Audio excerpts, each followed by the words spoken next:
Salut tout le monde, aujourd'hui je vous propose un nouvel exercice, donc un oral qui est tombé à Minpon en PSI en 2019, donc sur un exo sur les suites et séries de fonctions, donc on considère UN, donc l'intégrale de 0 à 1, donc 1 sur racine de 2 plus etc., racine de 2, nanana, jusqu'à racine de 2 plus x, où donc il y a n racines carrées au dénominateur, et donc il faut calculer la limite pour n qui tend vers plus infini de UN. Donc voilà pour l'énoncé, n'hésite pas à lâcher un petit like si tu penses que la vidéo peut être utile, à mettre la vidéo sur pause, à essayer de chercher l'énoncé par toi-même, puis je vais donner des indications avant de passer à la correction. Allez, donc on est parti pour 15 indications, donc exo plutôt balèze. La première indication, c'est qu'il faut noter fn, la fonction intégrande, montrer l'existence de la suite un, obtenir une relation de récurrence sur l'intégrande, c'est-à-dire fn plus 1 de x en fonction de fn de x. En notant g, la fonction telle que fn plus 1 de x est égale à g de fn de x, étudier g dans le cadre d'une étude de suite, on pourra fixer x et noter vn égale fn de x. En déduire la monotonie de la suite vn, on établira la monotonie par récurrence, en déduire la convergence de vn, en déduire la valeur de L qui est la limite pour n qui tend vers plus infini de vn, en passant à la limite dans vn plus 1 égale g de vn. Montrer que L est non nul, on a établi que fn converge simplement vers la fonction f qui à t va associer 1,5, donc la fonction identiquement égale à 1,5. Montrer la convergence uniforme. Pour cela, comparer fn plus 1 de x moins 1,5 et la valeur absolue donc de fn de x moins 1,5. Remarquez que fn plus 1 de x c'est g de fn de x et que 1,5 est point fixe de g. Utiliser l'inégalité des accroissements finis. Et enfin, conclure. Ah, donc on est parti, vu la forme de l'énoncé, on veut calculer la limite pour n qui tend vers plus infini d'une intégrale dont l'intégrande dépend de n. On va essayer de faire un échange limite intégrale. Donc comme d'habitude, il faut montrer la convergence uniforme de l'intégrande et sa convergence simple. Et pour cela, avant de faire cela, il va falloir quand même justifier de l'existence de la suite qui est définie à partir de l'intégrale. Donc on pose fn, la fonction qui à x va associer l'intégrande, donc c'est la fonction intégrande, et on va justifier que la suite un existe. Donc pour tout n dans grand N étoile, la fonction fn elle est quoi? Elle est continue, donc on va pouvoir intégrer. Au passage, on obtient aussi qu'elle est positive décroissante sur 0,1, donc la suite un elle est bien définie. Maintenant, on va étudier l'intégrande et essayer d'obtenir une relation de récurrence pour essayer d'obtenir en fait une limite simple puis une limite uniforme. Donc on fixe x dans 0,1 et donc on va faire varier le n de fn de x. Donc f1 de x c'est quoi? C'est 1 sur racine de 2 plus 2x, ainsi de suite. F2 de x, et on se rend compte que c'est quoi? C'est 1 sur racine de 2 plus racine de 2 plus 2x. Et au final, ce 1 sur racine de 1 plus 2x, ici, c'est l'inverse de ça, donc au final on peut faire apparaître 1 sur f1 de x dans f2 de x, et ainsi de suite, f3 de x, on fait apparaître f2 de x.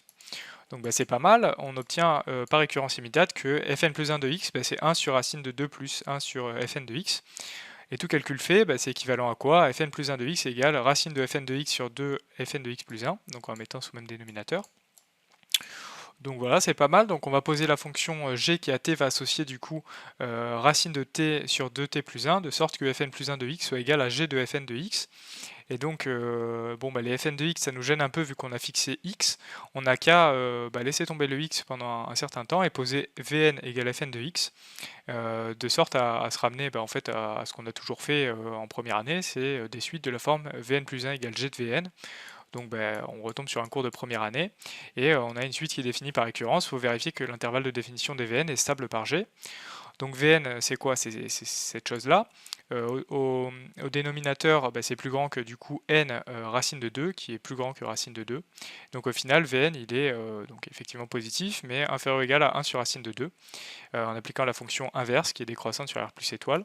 Donc Vn est inclus dans 0, 1 sur racine de 2. Et en écrivant g sous cette forme-là, on obtient que g elle est continue, strictement croissante et positive sur 0,1, et même on a que l'intervalle du coup 0,1 est stable par g, donc vous pouvez le vérifier. Donc maintenant on va s'appuyer sur tout ça pour en déduire la monotonie de la suite Vn. Donc on aimerait montrer par récurrence que Vn plus 1 moins Vn est inférieur ou égal à 0.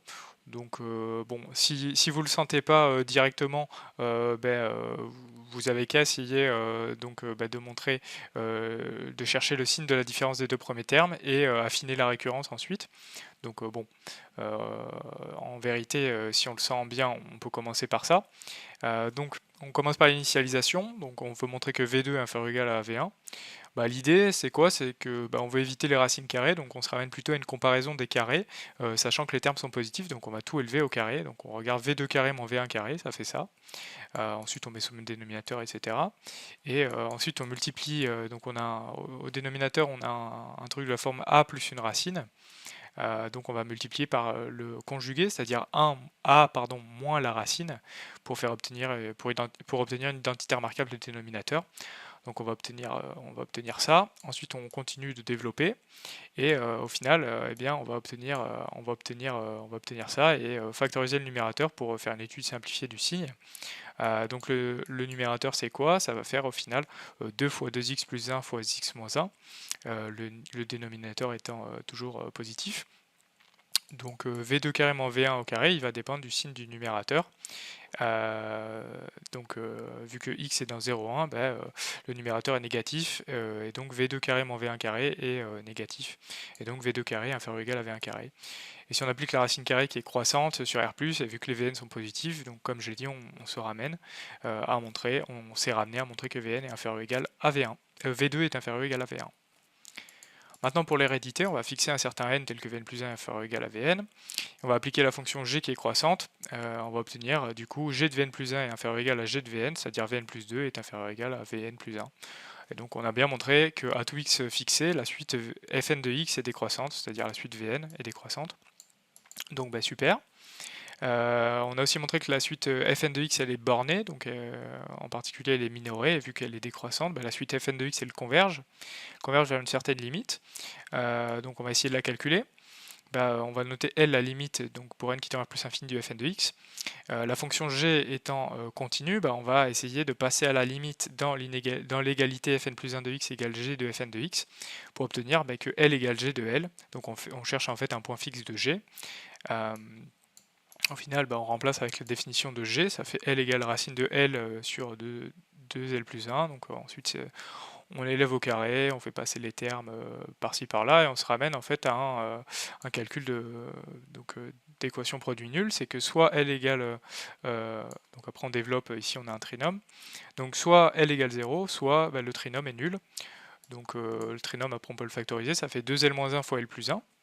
Donc c'est que soit L égale 0, soit L égale 1,5, soit L égale moins 1. Donc L égale moins 1 c'est impossible parce que les Fn de x ils sont positifs, donc on aurait une contradiction si on passait à la limite dans l'inégalité Fn de x supérieur ou égal à 0. Donc c'est que L égale 0 ou L égale 1,5.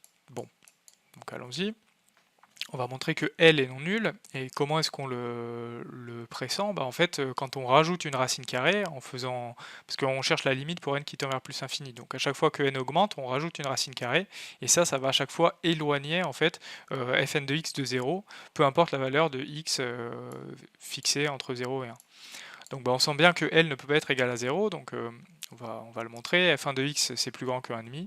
Donc en appliquant g qui est croissante, on obtient que g de f1 de x est plus grand que g de 1,5. Donc le membre de gauche ça fait f2 de x, et le membre de droite, par un calcul, ça fait 1 sur racine de 3 qui est plus grand que 1,5. Donc par récurrence immédiate, on obtient que fn de x est supérieur ou égal à 1,5, et donc ça peut pas être 0 la limite.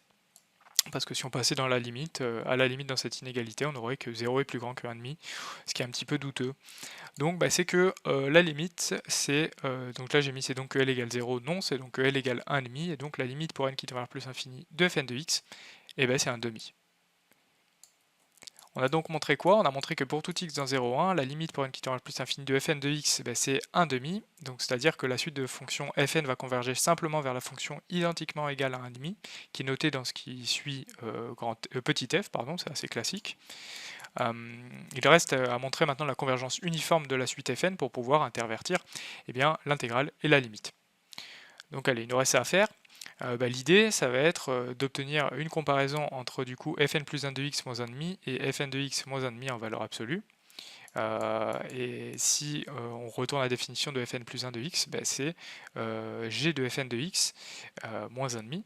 Et 1,5, il faut remarquer que c'est un point fixe de g, donc au final, il faut comparer la valeur absolue de g de fn de x moins g 1,5 et fn de x moins 1,5. Donc ça, il faut remarquer que ça ressemble au accroissement fini. Donc bon, on va le justifier. G elle est dérivable sur 1,5, 1 sur racine de 2, et donc on calcule sa dérivée, dont on trouve un majorant qui est 1/4, par exemple. Et donc on peut utiliser l'inégalité des accroissements finis pour obtenir au final fn plus 1 de x moins du coup g1,5, mais en fait c'est 1,5, inférieur ou égal à 1/4 de fn de x moins 1,5. Et donc par récurrence immédiate, on a quoi? On a fn de x moins 1,5, c'est inférieur ou égal à 1 sur 4 à la puissance n moins 1, fois f1 de x moins 1,5, mais cette fonction-là, elle est continue sur un intervalle, donc un segment 0,1 qui est... donc elle est bornée, elle atteint ses bornes, donc on va noter grand M un majorant. Et au final, on a que c'est inférieur ou égal à m sur 4 puissance 2n moins 1. Et m sur 4 puissance 2n moins 1, il a le bon goût de tendre vers 0 pour une qui tend vers plus infini. Donc la suite de fonctions fn, elle converge uniformément vers la fonction identiquement égale à 1,5. Donc super, on peut procéder à l'interversion limite intégrale, et donc on a trouvé ce que l'on voulait. La limite du coup des intégrales dfn de x, c'est l'intégrale de la limite dfn de x. Donc c'est l'intégrale de 0,1 de f de x dx. Donc c'est l'intégrale de 0,1 de 1,5, c'est pas la plus dure à calculer. Et donc ça vaut 1,5. Et donc on a bien montré que la limite de la suite un, elle valait 1,5. Voilà, donc c'est fini pour cette vidéo. J'espère que tu auras appris des choses. En tout cas, n'hésite pas à t'abonner, à liker, à mettre la cloche. Il y a plein de nouvelles vidéos qui vont arriver, que ce soit pour préparer donc, les concours, que ce soit les écrits ou les oraux, et ou sinon pour te donner des conseils pour réviser au mieux et passer la meilleure année possible en classe prépa. Voilà, donc j'espère te retrouver très prochainement sur une vidéo. Salut!